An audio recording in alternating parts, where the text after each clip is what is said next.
Good morning once again. Okay. Again, as an agreement, at 11 we have to do GIS. And under our GIS and the remote sensing course, yesterday we are dealing with an introduction to remote sensing, where we looked at how people have described the nature of light. We looked at the consensus today, what actually is light made of. Then we explored the electromagnetic spectrum. And then finally, I think yesterday we ended by looking at the nature of the method of remote sensing. So this is just the same session, but cut into two. So we are proceeding from the process of remote sensing forward into the equipment, into all of those things that you may need to do remote sensing. Okay. Therefore, what do we expect? I'm going to introduce, though I've already introduced, then we're going to look at the types of remote sensing systems. Okay. Then we are going to look at the components of remote sensing systems. Then we are going to look at the types and uses of satellites. We're going to look at the nature of images and conclude our session. And as usual, we're going to have an exercise. And according to my count, this should be the fourth exercise in this course. Okay.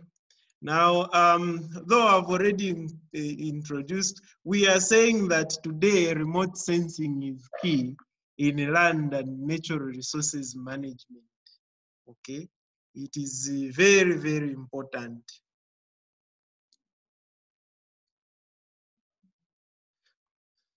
We move forward and start by looking at the types of remote sensing systems. Okay, and before we start bringing up notes here, we can categorize these systems, okay, based on whether we are using photography, or whether we are using satellite imaging, or whether the sensor, which we are coming to shortly, is active or passive. When a sensor is active, it means it's able to emit light by itself. Okay, it's able to emit electromagnetic radiation by itself and measure what is being reflected. When a sensor is passive, it means it depends on other sources of radiation. Okay, so we can categorize remote sensing systems based on those two principles. So we begin by the first category, which is satellite imaging. And we are saying that satellite imagery is indispensable today with a wide range of applications, especially in natural resources management. Okay, and so this has been, of course, it has been in tandem with the development of computing. Okay, And the other category is that of aerial photography, where you use the aerial vehicles, okay, like Indeke, you can use Indeke, you can use the UAV, ututuma drones, utuishireko, you can also use the balloons, okay. So these are various forms, as I've explained, and some of the methods on these platforms include such things as radar, synthetic aperture radar itself, thermal imaging, and microwave imaging, and many others. So as you can see today, now we have drones which are being used as platforms. And the Esri has started working on software to deal with images which are coming as a result of drone imaging. Okay, so aeroplanes can be used, drones are in use today. Okay, then as I said earlier, you can categorize these systems based on whether it's active or inactive. So we move forward and look at active remote sensing. Okay,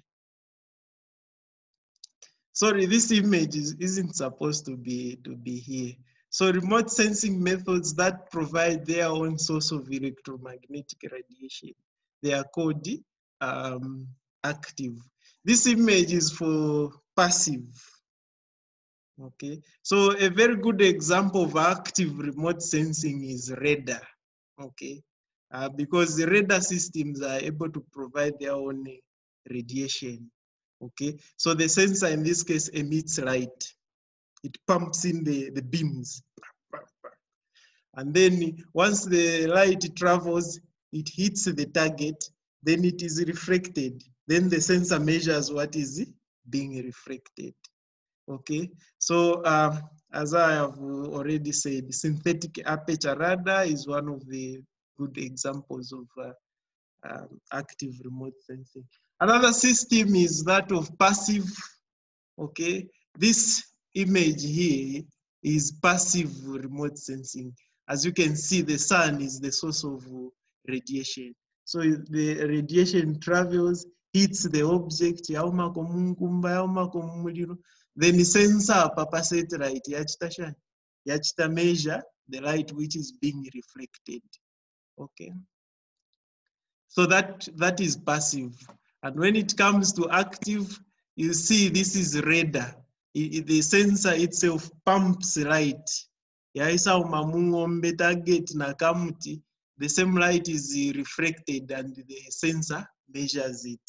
Okay, I think I must have swapped those images.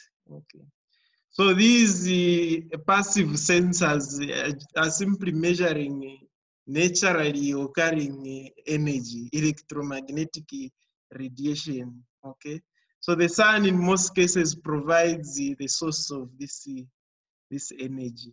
Okay, passive sensors can only be used to detect energy when there's that light. So you cannot use a passive sensor. Okay, you cannot use a passive sensor because it depends on the sun. And from there, we have a look at the components of remote sensing. And the first of those components are what we call the sensors. Now, I don't want you to take it as if it is complicated. This sensor we are talking about, ni camera fair koperako, ni camera koperako. Nomboko yalina aya mutundu yo babomfyo kopera kwa ma features. Okay, so a sensor is a device that receives electromagnetic radiation and converts that into a signal that can be recorded, displayed either numerically or as an image. So camera failure in camera, a sensor to lelanda hapa. Okay, so one of the examples of sensors is a camera. Yale wako na pama phone, pama laptop, Okay, ayabomfya fume. Then these are passive sensors. Then we have multispectral sensors, which are also passive, and these are found on satellites. We have hyperspectral sensors that are passive, also found on satellites. Then there is the radar and radar sensors, which are active. Okay, remember the principles of active and passive. And as you can see here on this table extracted from one of these guys, you will see there is a platform there, a platform like a satellite Nangwindeke, and then there is also the kind of sensor it carries. For example, Landsat thematic mapper, it carries a passive sensor, which is called optical sensor. Landsat enhanced thematic mapper, it carries a passive sensor, also optical sensor. Then there is this Aulos satellite, it carries a passive sensor. Then another one. So there is passive. Pulsar carries an active sensor, which is a microwave sensor. So one of the components of a remote sensing, actually one of the most important components of a remote sensing system is a sensor. Okay. Now these sensors can also be classified based on the platform on which you put it. Okay, so platforms are important, and these platforms may be ground-based, like iyapa na muimone imotoke iri panshi na babikako sensor ireko pamumbali umu. Okay, so a sensor may be ground-based. Other sensors are airborne sensors. Mundeke, okay. This is a vague term which represents if a palama chopper, sensor nava ibika pali chopper, nava ibika pali drone, UAV, okay? Nava ibika mundeke fixed wing aeroplanes or hot air balloons. So you can categorize those sensors based on the platform, okay? There are also spaceborne sensors. Spaceborne sensors, these are sensors that are put on satellites. So you have a satellite here with a sensor, a satellite here with a sensor. Then UAVs are mad drone. Oh, in the nangupa ground, if you want crane, nangupa mutenge wanga na mwani na mwamukuko. Pana ni remote sensing. Okay. Another kind of sensor is the scanner sensor system, which I think we have already looked at, as you shall see from the definitions.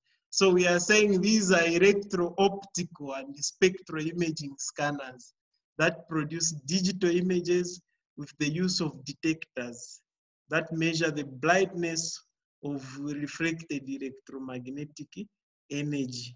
Okay, so these scanner sensor systems here, my hyperspectral, multispectral AI scanner sensor systems.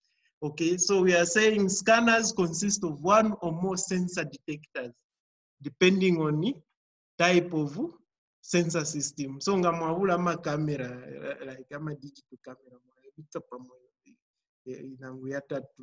that is a scanner system. Okay, one type of scanner is called the whisk broom scanner. Okay, because it sweeps across.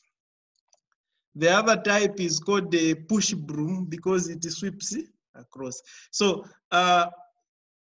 whisk broom, it's a sensor that is found on a Landsat satellite. Then if you talk about if you talk about push broom, a sensor that is found on a satellite called Spot. There are those satellites that are with names, and the Spot is a French satellite for imaging purposes. So that sensor which you find on a Spot satellite is a what? Push broom. Okay. Now, if you talk about heights now, how are these platforms arranged in terms of epofiendela?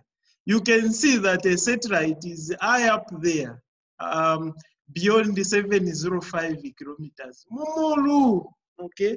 And the GPS satellites are even far high up from there, because GPS satellites are about 21,000 kilometers. And then you come down at about 12 kilometers maximum. Boeing, papari 12 kilometers. Then mwapona panshi, still an aeroplane can do work, like even a chopper can do work at 8 kilometers. Then you tuma drone you to pali 30 meters ukuya mumuru epokalendera pali 30 meters. Eromba kwa isa ground base nani platform ilia crane ilia nangupa mtenga wanganda na munina na camera ndecha remote sensing. You understand what I mean? So this is how it looks in terms of going up. Okay. So we've actually, in essence, we've talked about these platforms. So first, components of a remote sensing system. First, sensors. Second is platforms. And what are these platforms? In essence, as I said, we've already spoken about them. These are vehicles that are carrying the sensor. For example, satellite, aircraft, balloon, UAV, those are what? Those are platforms. And as already mentioned, these platforms can be airborne, ground-based, or spaceborne. Okay. So from there now, we wish to look at the satellites, the types of satellites and their uses. Remember, in surveying, we looked at these satellites. Now again, in remote sensing, we are looking at these satellites, which means satellites here are very, very important. So let's have a look at the types and uses of satellites. And in introducing that, we are saying that satellites provide a great deal of remote sensing imagery, which is commonly being used today, okay? And these satellites have several unique characteristics which make them particularly useful for remote sensing of the Earth's surface, okay? And the path in Shiramuriemo satellite is called an orbit, okay? What we are saying that satellite orbits are matched to the capability and objective of the sensor.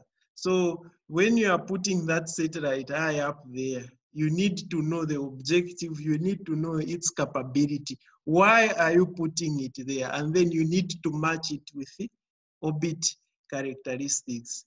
Okay, so orbits selection can vary in terms of altitude, orientation or rotation of the Earth. Okay.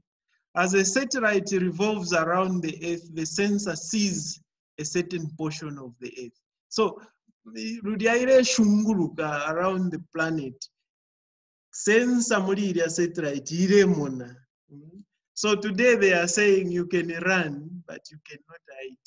I'm told, I'm reliably informed that there are certain countries that can zoom in into a country and see what is the headline on the first page of a newspaper. That's how advanced these remote sensing technologies are today. Okay, so the area imaged on the surface is referred to as the swath. Okay, muria irepita. Muria irepita, muria iresanika, irekopa. Okay, satellite orbits, the satellite orbit and the rotation of the Earth work together to allow complete coverage of the Earth's surface. So they are conveniently put there through mathematics and engineering so that they cover, okay, they have ample cover for whatever target they wish to to see. Okay.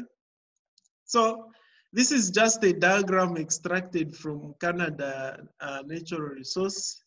Those guys with the remote, an introduction to remote sensing. So you see, this is what I was saying is the swath here, the area covered. As the planet is rotating, this satellite is also capturing what? Images. Ukuna yenda ninjire station irenda. Okay. So satellites can be classified by their orbit characteristics. And we begin at looking at the first classification, which we are referring here to as type 1, low Earth orbit satellites, which are normally used for spy purposes. If a military, you know, operation, they want to spy on you. Busy, they are spying on you. What are they doing? And things like that. Okay. Then type 2 is sun synchronous orbits or near polar orbit satellites. Okay. These are satellites that run in the north-south direction or south-north direction. They always cross the equator at the same solar time. Okay, most of the Earth resources satellites are sun synchronous. Earth resources here, we simply mean land, water. There are various satellites that are done for weather monitoring, for water, for land, equally. So all of those, we are calling them Earth resource satellites. They are sun synchronous in that they follow the sun. When the sun is on the other side, they also go to the other side. When the sun comes to the other side, they also come to the other side. So they are sun synchronous. Okay, so basically north-south in a west-east rotation. So they are inclined. You know, they are put there through mathematics and engineering accuracy. Okay, so these are near polar orbits, so named for the inclination of the orbit relative. I've already explained that. Okay, they are sun synchronous. I've already explained that. Okay, so they move in that south north or north south. Okay, and these are called ascending and descending passes respectively. Let us look at a more significant detail here. I think I've explained that. The third category of satellites is are these which they are calling geostationary orbits or satellites. These geostationary orbits are put on a fixed position on the Earth, in the orbit there. So they will be capturing images just on one portion. As the Earth is rotating, so are they. So so they are capturing the same place all the time.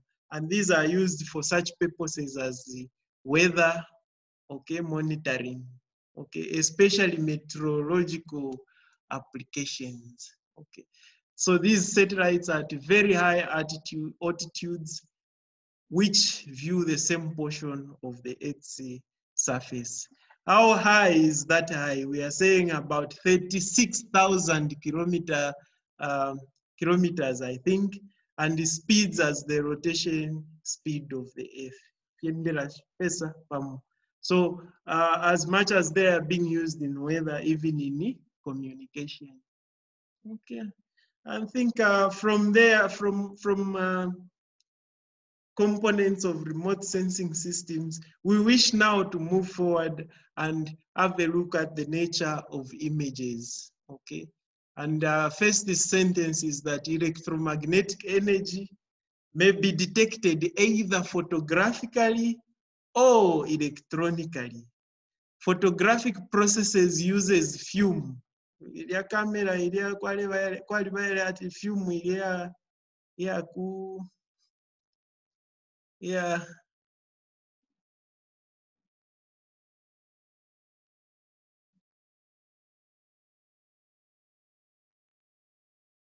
Yes, Mr. Kantu.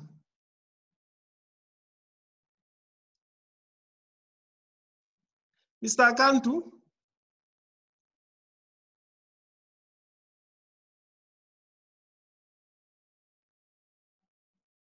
Okay, so what was I saying? I was saying photographic processes use chemical reactions. Like that, those camera systems, old ones now, which used to have a fume, you go and ativayamukusampisha fume and things like that, which are light sensitive and detect and record various energy levels. Okay, and so in this sense, we are trying to differentiate between a picture and an image. And we are saying an image refers to any pictorial representation, regardless of the what wavelengths or remote sensing device has been used to detect and record the energy. Okay.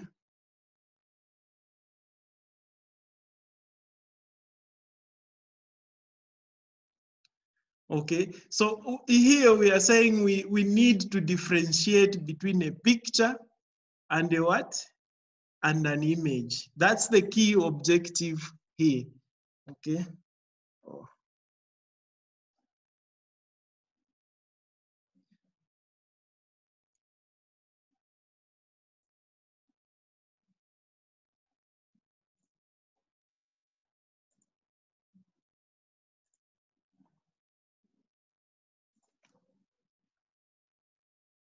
So we are saying a photograph refers to specifically images that have been made, okay, because of photographic fume.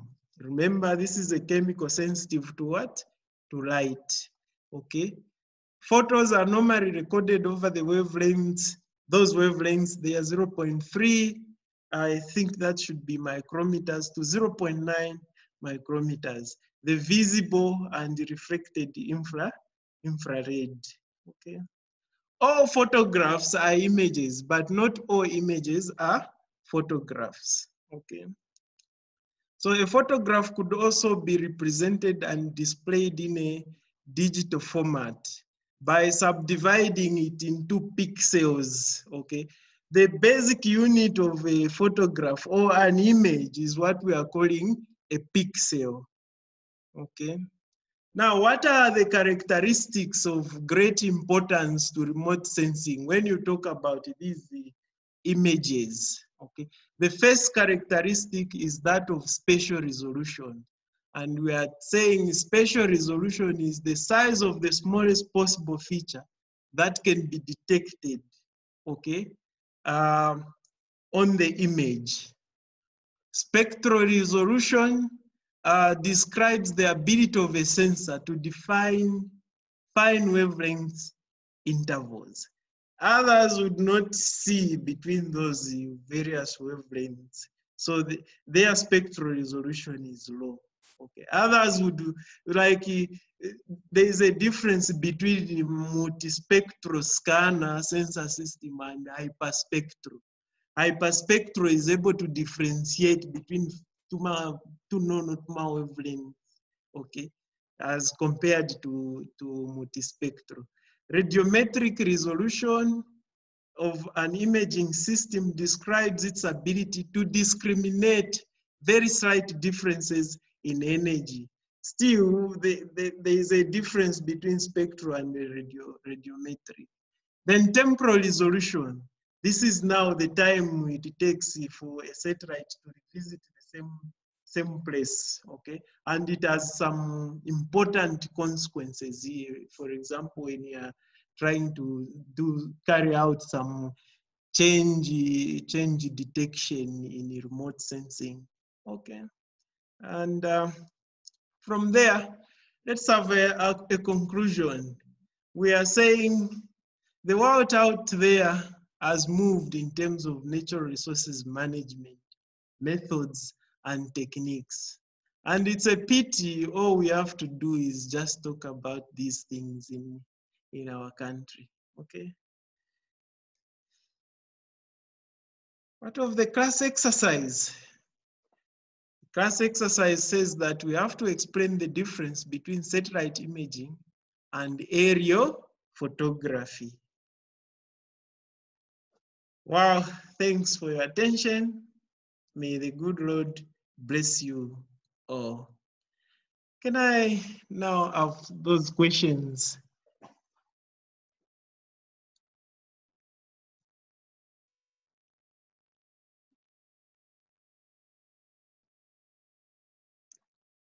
Gentlemen and ladies, where are those questions?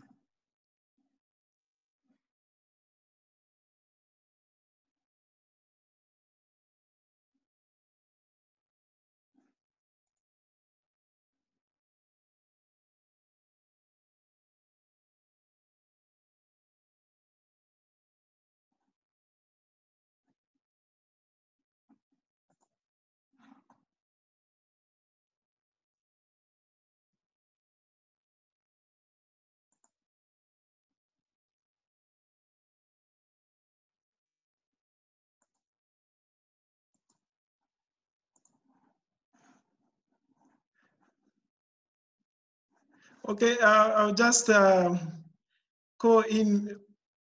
Okay, Mr. Kashachila, you wanted to say something?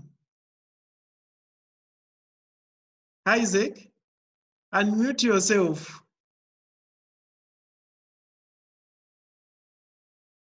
Mr. Kashachila, unmute yourself. Okay, I'll bring in Mr. Mwanza. Mr. Mwanza, you can go ahead, pose your question.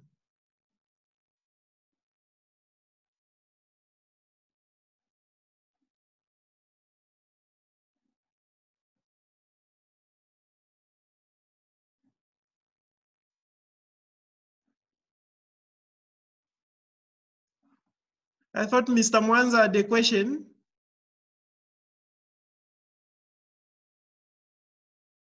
Or there must be a problem with Mr. Mwanza's link. Okay, questions please, thus far.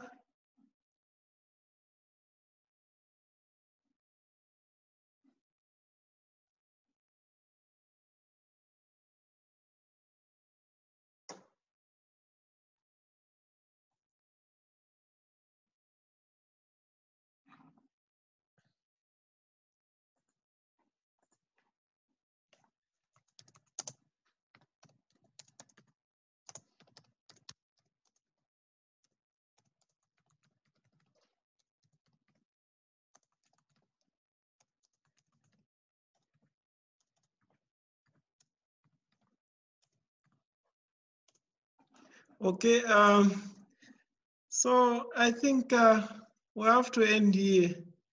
Till tomorrow. Bye. Bye.